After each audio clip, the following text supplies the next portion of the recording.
représente la lutte entre le Yetzer Tov et le Yetzer Hara. Et là, on est passé à vers la fin. La démarche, oui. Donc, c'est la démarche du comment le Yetzer Tov cherche à conquérir le territoire qui est le corps. Donc, on a expliqué que le Yetzer Tov cherche non seulement que les actions de la personne soient conformes avec Hachem, mais aussi son cœur. Parce que si les actions sont conformes et le cœur n'est pas là, ça s'appelle, quelque part, il a conquéri seulement les actions et ça ne suffit pas. Le Yetzer Tov veut conquérir les actions et même le cœur. Alors, on y va. Comment il conquérit le cœur? Jusqu'à qu'il arrivera à Avat Hashem. Est-ce que vous voyez la souris? Avat Hashem? Oui. Alors, Avat Hashem, que Esh Boara Belibo. C'est-à-dire que le Yetzer Tov veut que la personne médite et pense à la grandeur d'Hachem, jusqu'à que la grandeur d'Hachem dans sa tête descend dans le cœur, et ça va créer un Esh Boara, c'est-à-dire un feu flamboyant. Et Rish Peshal Hevet, donc c'est comme une flamme. Et bien sûr, lorsqu'on parle d'une flamme, on parle aussi de soif, parce que quand tu as chaud, tu as soif. Donc ici, on parle d'une soif spirituelle. Une soif spirituelle parce que la personne ressent combien elle est dans le shaker. Et on n'est pas en train de nécessairement dire quelqu'un qui travaille dans Hollywood. Ça, évidemment qu'il est dans le shaker. On parle même de quelqu'un qui remplit ses journées comme le Ratzon de la Torah. Il peut aussi avoir ce sentiment d'être dans le shaker. Pourquoi? Parce qu'il se dit, c'est vrai que je fais ce qu'Hachem me demande de faire. Mais est-ce que c'est ça que j'ai envie de faire? Est-ce qu'au fond de mon cœur, j'ai envie vraiment de faire cela ou je le fais pour une raison accessoire, pour avoir une bracha ou pour ne pas avoir des problèmes. Et lorsque la personne a fait un cheshbon nefesh, elle va se rendre compte que peut-être ces mitzvot, il les accomplit parce qu'il a peut-être un intérêt. Et est-ce que mes mitzvot, je les fais avec la même chayout que quand il y a quelque chose de matériel? Quand il y a du manger, est-ce que je mange avec la même approche que j'ai dans les mitzvot ou bien avec un peu plus de chayout? Donc la personne, elle va vite faire un cheshbon nefesh. Et on verra plus loin dans le chapitre 29, 27, 28, 29, comment le Tanya nous démontre qu'une personne, en vérité, aussi haut qu'elle puisse se considérer, elle peut très rapidement voir son attache avec la gashmiyut, et des fois même avec plus bas que la gashmiyut, c'est ce qui s'appelle la chumriyut. Donc la personne, une fois qu'elle aura ce déclic dans son esprit, qui va comprendre comment Akadosh Baruch Hu, c'est l'essentiel de la vie, et c'est le tout. Donc il va avoir une soif. Il va se dire, mais pourquoi je suis tellement loin d'Hachem? Et on peut parler d'un juif qui fait des mitzvot ici. Attention, la Averot, c'est certain que la personne est dans un désert spirituel. Là, on parle même d'un juif qui fait des mitzvot, il peut toujours avoir cette soif. On a eu il n'y a pas longtemps l'exemple des enfants de Aaron à Cohen. Les enfants de Aaron, ils sont partis Bekalot à Nefesh. Qui peut se comparer aux enfants de Aaron à Cohen dans la tzadikout? C'était des tzadikim sans aucune reproche. Et pourtant, on voit bien que les enfants d'Aaron à Cohen ont désiré quitter ce monde pour s'approcher d'Hachem. Qu'est-ce qui leur manquait? Ils avaient tout ici. Mais ce qui les dérangeait, et qui a emmené cette kalot nefesh, c'était justement cette attache naturelle qu'on a avec la gashmiut.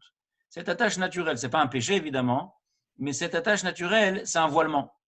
Ce n'est pas un péché, mais c'est un voilement. Et eux, ils voulaient enlever ce voilement. Et bien sûr, ce n'est pas la volonté d'Hachem, parce que la volonté d'Hachem, c'est de rester vivant et de faire des mitzvot. Donc ça, c'est le kalot nefesh que le Tanya fait référence.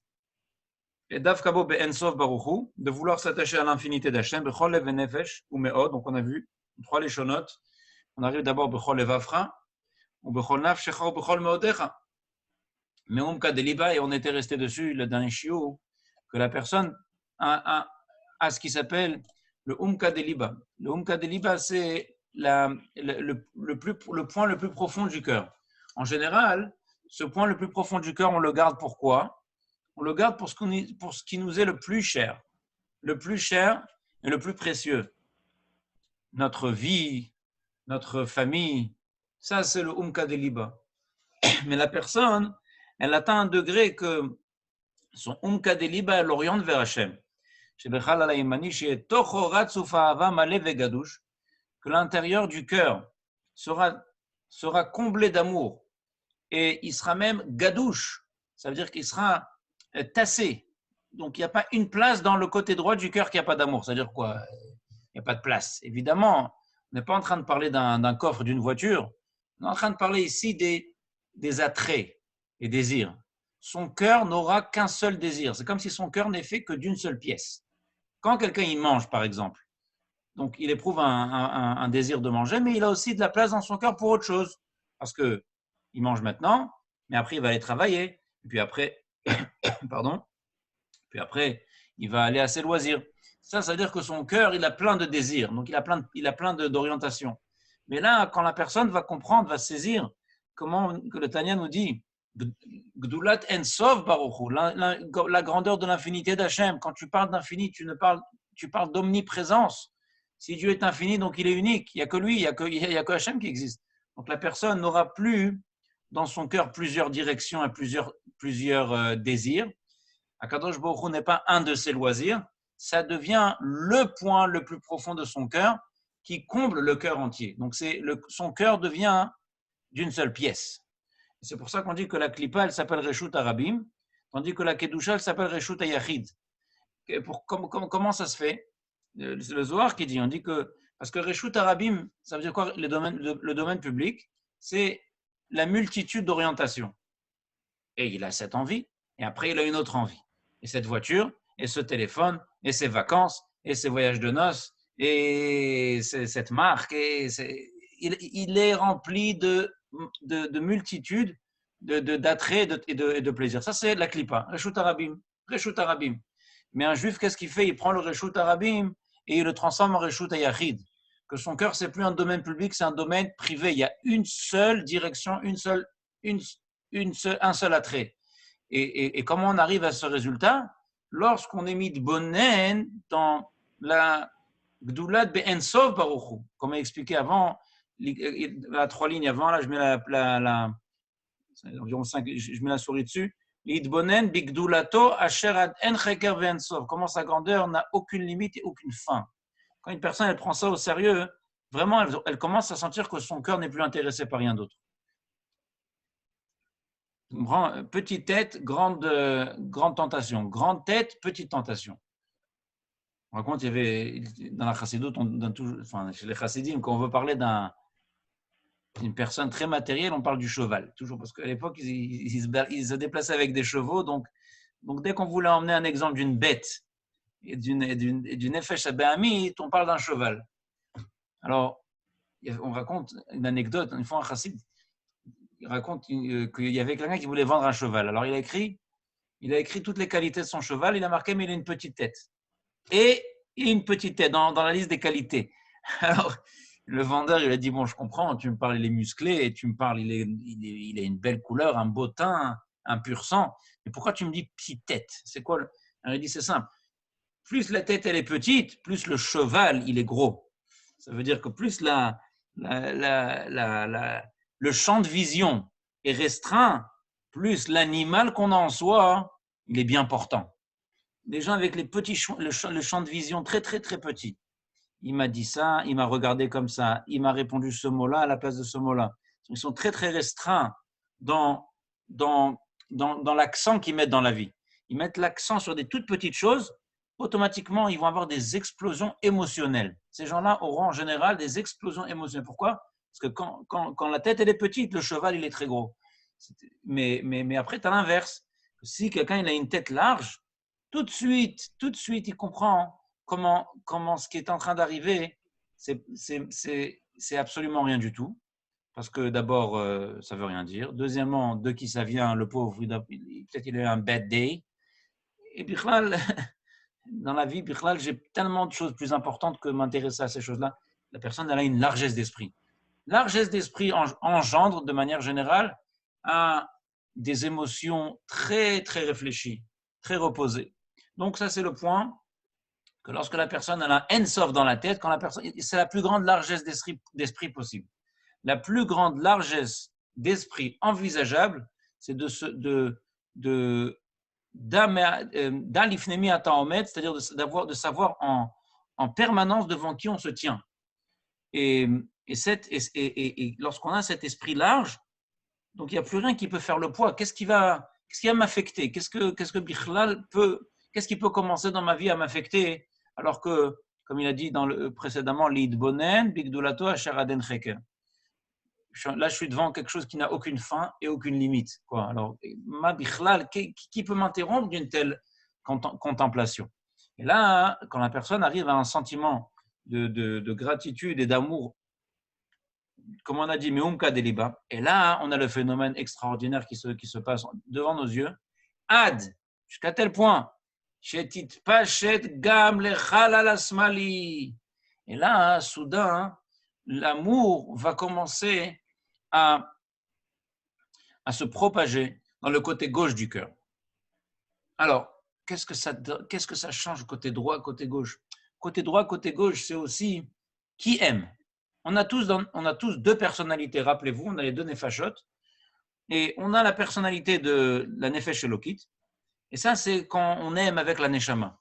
Mais aimer avec la neshama, c'est loin d'être la solution. Pourquoi? Parce qu'après cette route, on a toujours, quand on retombe sur nos pieds, et chacun il peut ressentir ça. Voilà, il a eu la route de Yom Kippour, et après Yom Kippour, il retombe sur ses pieds, le lendemain matin, il redevient lui-même. Après, il a la route de son mariage, la choupa, après il retombe sur ses pieds. Et le problème est, comment ça se fait qu'on change? Parce que la route, elle était que dans ton effet Shelokit. Si la route a touché que ton effet Shelokit, alors ton effet Shabéhémite n'a pas été convaincu. Ce que tu as réussi à faire, c'est juste à le faire taire. Tu vois, c'est comme un animal, quand tu lui cries dessus, il arrête de bouger. Mais ça ne veut pas dire que c'est devenu un être humain. Ça ne veut pas dire qu'il te respecte. L'animal, il a entendu un cri, s'est arrêté. D'accord. Mais attends, Est-ce que la hava mesuteret et la hava be'omka beliba, oui. c'est quoi la différence? Hava mesuteret, c'est un amour. Mais quand tu dis mesuteret, ça veut dire que c'est un amour qui est caché. Maintenant, toi, grâce à ta idbonenout, grâce à ta méditation, tu sais qu'est-ce que tu as réussi à faire? Tu as réussi à faire que cette hava mesuteret, elle s'est enflammée. Tu vois, il emploie plusieurs fois le terme flamme. C'est quoi la différence entre une flamme et une braise? Dans les deux cas, c'est du feu. Mais la braise, tu vois, quand tu fais le kbel, tu vois, le kbel, c'est le maïs. Voilà, le kbel là-bas devant la mer, tu vois là-bas les braises. C'est là, je t'ai perdu là. Tu m'as envoyé là. À Tahiti là. À côté de Sindibed. Voilà. Tu voyais les poneys à côté. Exactement, c'est là-bas que je connaissais. Tous les dimanches, on prenait là-bas, tout mon oncle, il m'emmenait là-bas. Alors, avec le loulav, là-bas, avec la bouteille. Exactement. Donc, il y a des braises, d'accord? Les braises, c'est quoi? C'est du feu, mais qui est caché. Après, l'autre, il fait comme ça. Et là, soudain, tu commences à voir des grandes flammes. Mais la grande flamme, elle était déjà dans la braise. Tu comprends? Il a pas Exactement. D'accord. Donc, tout ce qu'on vient de décrire comme Ahava, c'était en fait ton Ahava Mesuteret, d'accord? Ton Ahava Mesuteret qui était tout le temps là, et grâce à ta Idbonenout que tu t'es focalisé, tu t'es dit, OK, on va arrêter d'être désordonné, d'avoir la tête partout. Allez, je m'occupe de mon Ahavat Hashem. Maintenant, j'ai envie de me focaliser sur Ahavat Hashem. Ça y est, Ahavat Hashem. Et tu cherches Hashem avec ta marshava, et tu penses, et tu regardes, et tu contemples, et tu recherches. À la fin, quand tu as fait du bon travail, ce que tu as fait, tu as pris cette Ahava Mesuteret, et tu l'as rendu Ahava Kerish Pe'esh. Mais tout cela, ça concerne qui? Ça concerne ton côté de Nefesh Elokit. Or, le problème, il est que dès que cette flamme, elle va se calmer, qu'est-ce qui va se passer? Ton Nefesh Abéhémit, il va reprendre le dessus. Et comme tous les exemples qu'on a donnés précédemment, tu vas retomber sur tes pieds, tu vas redevenir toi-même. Les gens, ils appellent ça redevenir soi-même. C'est bon, les émotions sont passées. Maintenant, on retourne dans la vie, dans la routine. Mais c'est un grand problème, ça. Ça veut dire que tout ton changement, tout ta Itorerut n'a jamais été une Itorerut complète. Parce que tu as toujours eu en toi un côté qui n'a pas été réveillé. C'est vrai que ce côté-là n'était pas en train de vouloir des désirs matériels, mais concrètement, tu ne l'as jamais convaincu. C'est pour ça que le but, c'est de aussi convaincre notre personnalité de routine.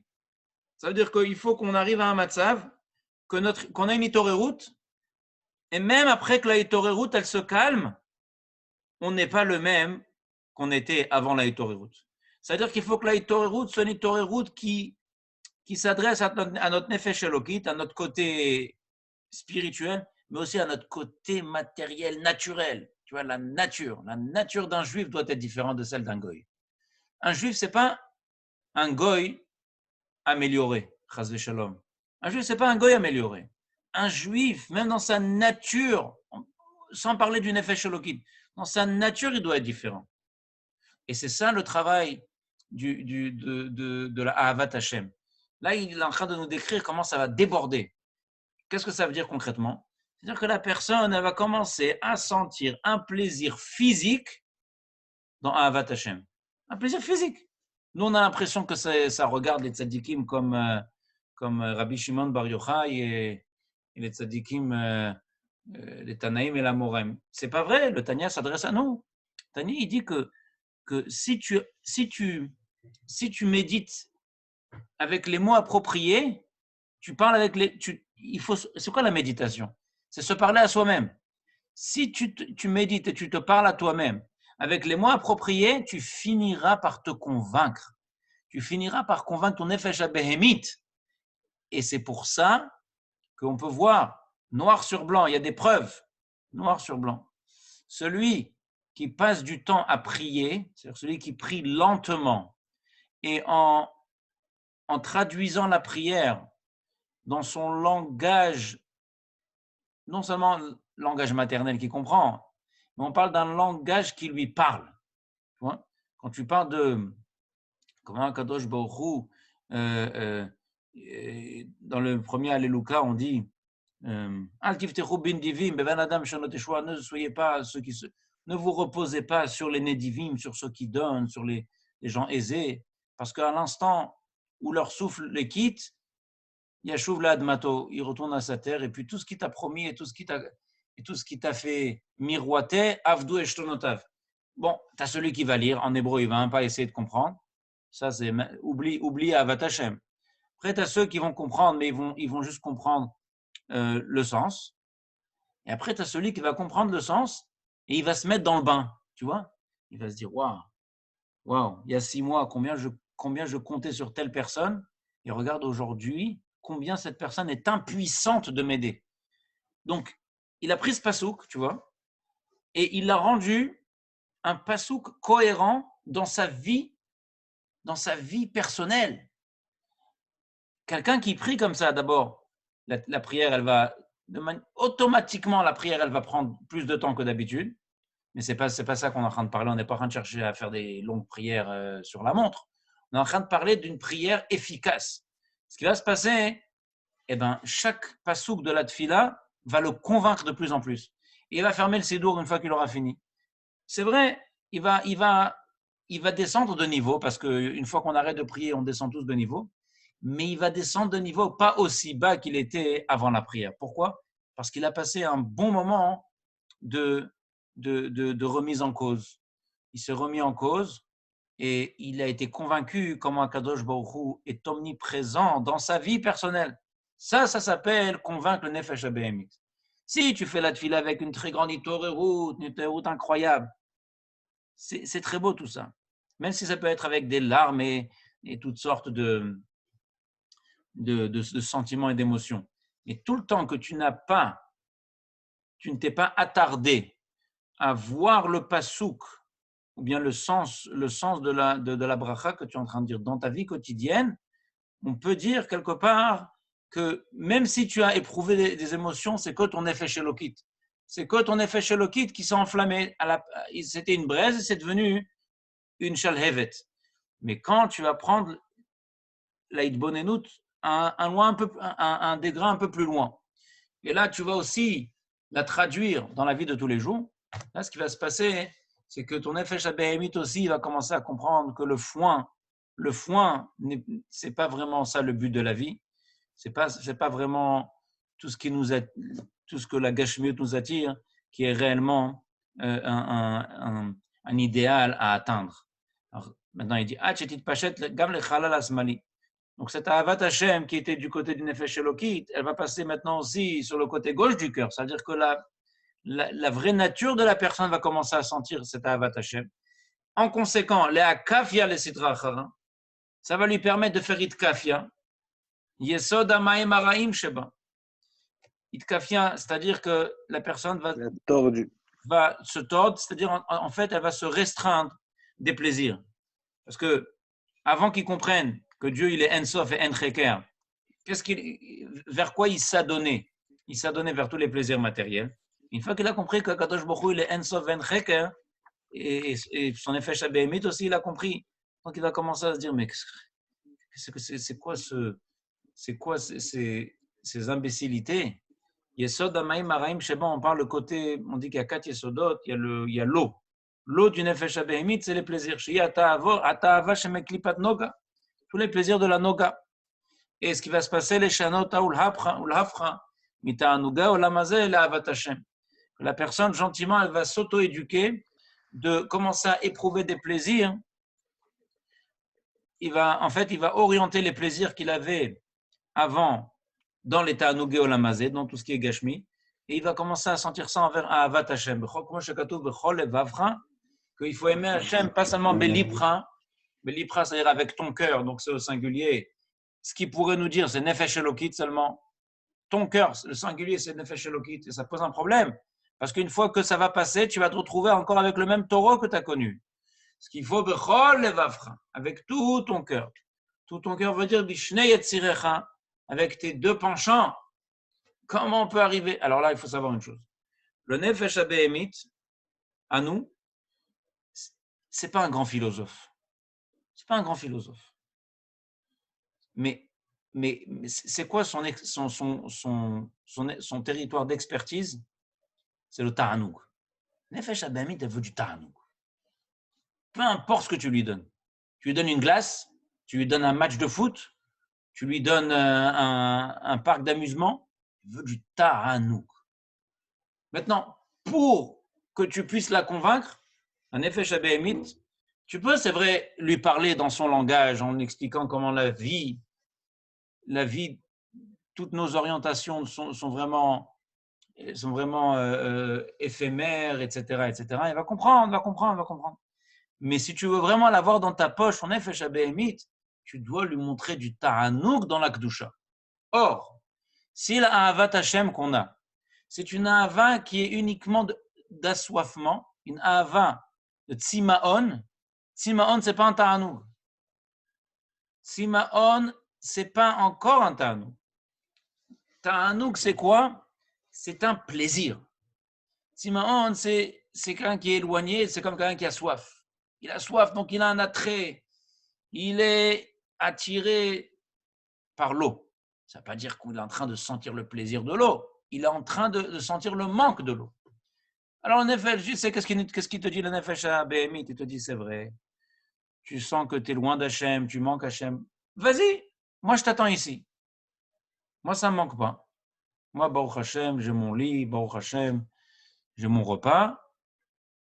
Donc, le Nefesh Habehemit qu'on a en nous ne va pas être convaincu qu'il faut servir Hachem juste avec une Ahava de Tsimaon. Ahava de Tsimaon, c'est quoi? C'est comme si tu as un copain, d'accord? Tu as un roommate.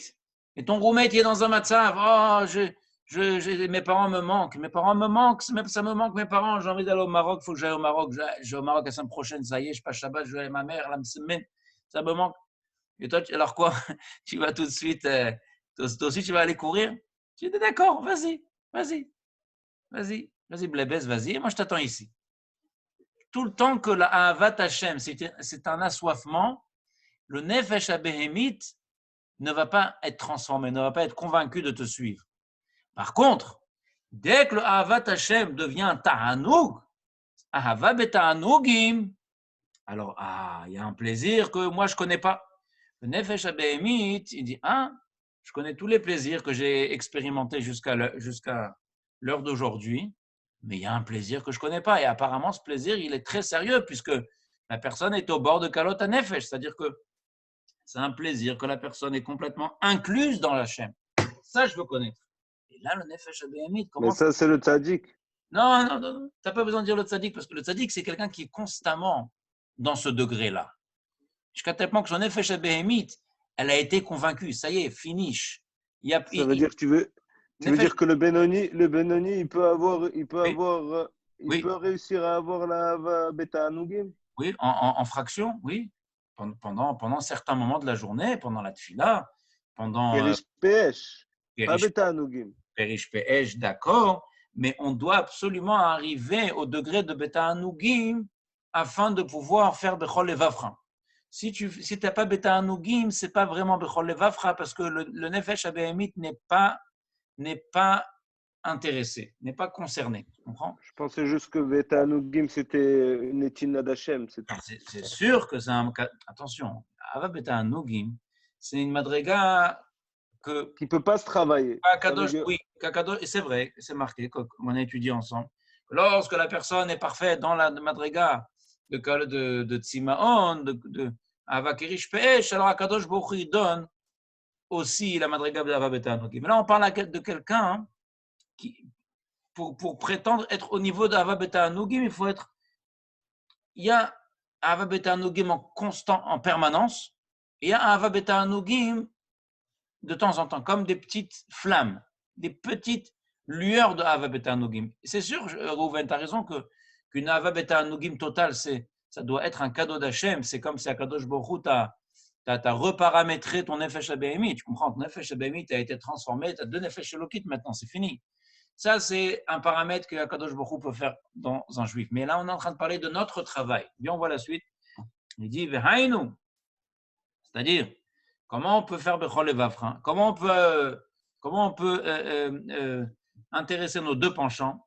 Chez Yale Veyavo Veyagia, tu vois le terme de Yale, va monter, il va s'approcher et il va atteindre les Madregat Ahava Rabba, un amour grand, Rabba c'est très grand, Vechiba Yetera mi Madregat Ahava Haza Kerish Peesh. Et un chérissement supplémentaire, supérieur au niveau de l'amour qui s'appelle Kerish Peesh. Tu vois, il faut atteindre Ya'ale Ve'avo Ve'yagia un amour qui est supérieur à celui qui s'appelle Kerish Peesh. Or, on a vu avant Kerish Peesh, c'est presque Kalot Hanefesh. Kerish Peesh, une personne, Nada Ve'aviu.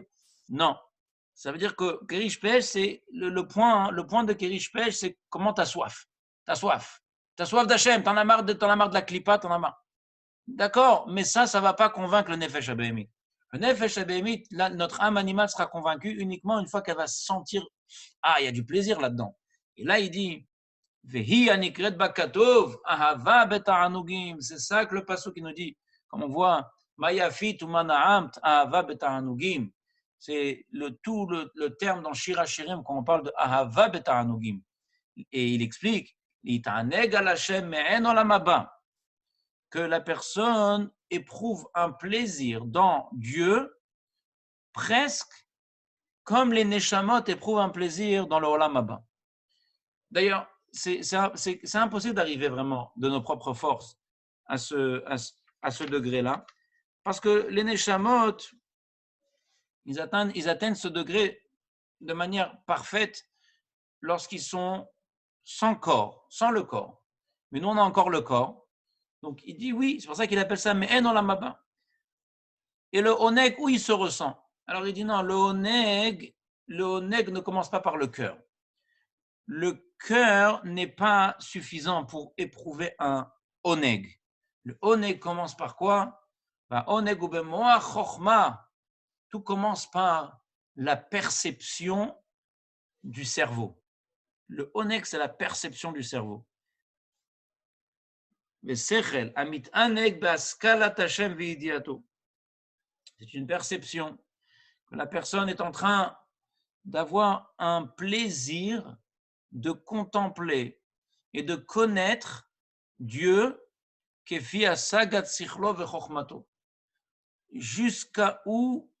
jusqu'à la fin de sa capacité humaine. Quand la personne arrive à découvrir, à connaître Dieu jusqu'à la fin de sa capacité humaine, il ressent un oneg. Ça, c'est le oneg, tu vois. Et en vérité, un oneg, un vrai oneg, chacun a expérimenté ça. Un vrai oneg, c'est pas en mangeant un bout de gâteau ou en ayant quelque chose de matériel. Un vrai oneg, c'est quand tu as une idée, une bonne idée, tu vois, une idée qui t'emmène la solution à tous les problèmes que tu ne savais pas quoi faire. Le moment où tu as cette idée-là, tu sens un oneg. Pourquoi? Ah, mais t'as pas goûté, tu n'as pas fumé une cigarette. Ah, c'est cheap par rapport au oneg du sechel. Donc le Tanya nous dit que Ahava Betanogim commence par le oneg que la personne éprouve en comprenant, en saisissant intellectuellement le degré de Haskalat Hashem, connaître Dieu bien sûr dans les grandes lignes qu'il a énoncées précédemment. En Cheker, En Sof. Pensez à ça, c'est Vehu Prinat Hamaim Vezera Or Zarua Shebikdushat Nefesh Elokit. Et là, on parle de l'eau. Rappelez-vous, on a parlé de l'eau dans le Nefesh Abehemit lorsqu'on a parlé des plaisirs matériels. Les plaisirs matériels, c'est l'élément de l'eau du Nefesh Abehemit. Et là, on est en train de parler de l'élément de l'eau du Nefesh Elokit. Parce que l'eau, c'est les plaisirs. Donc, tu as soit l'eau du Nefesh Abehemit, ça c'est les plaisirs matériels, soit tu as l'eau du Nefesh Elokit.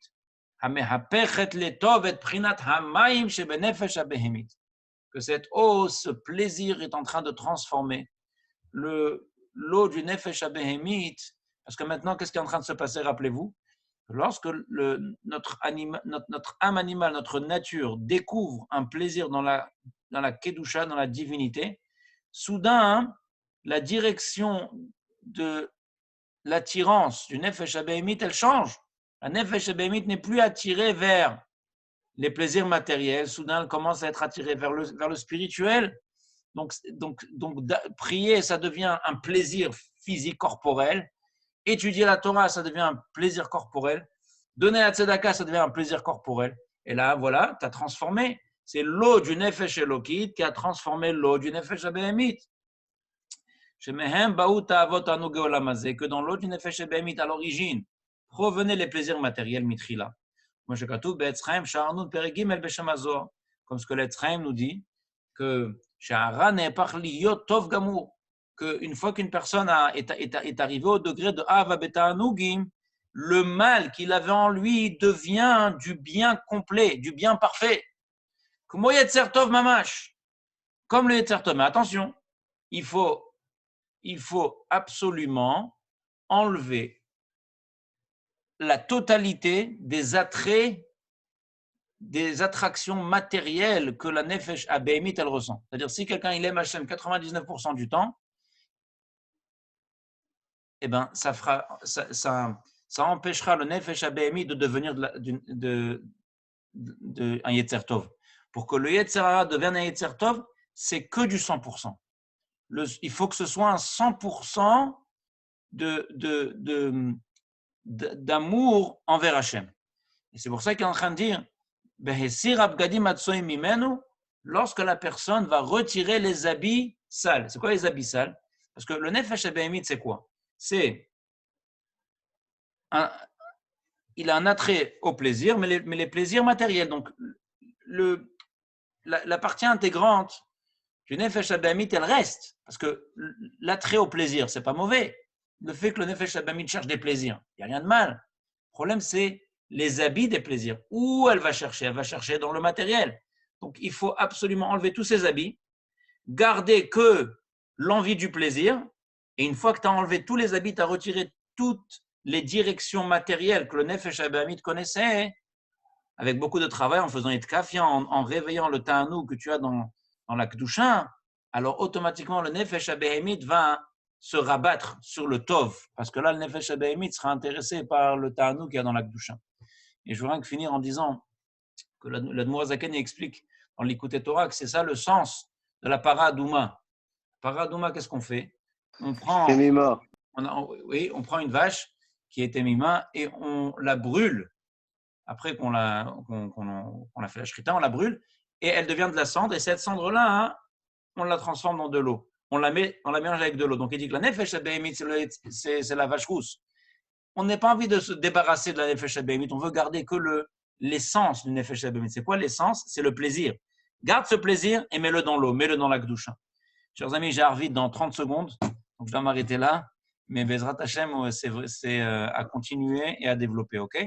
Merci beaucoup, Rav Meir. Vous pouvez m'appeler, vous avez des questions? Merci, Rav Meir. Avec plaisir, ok?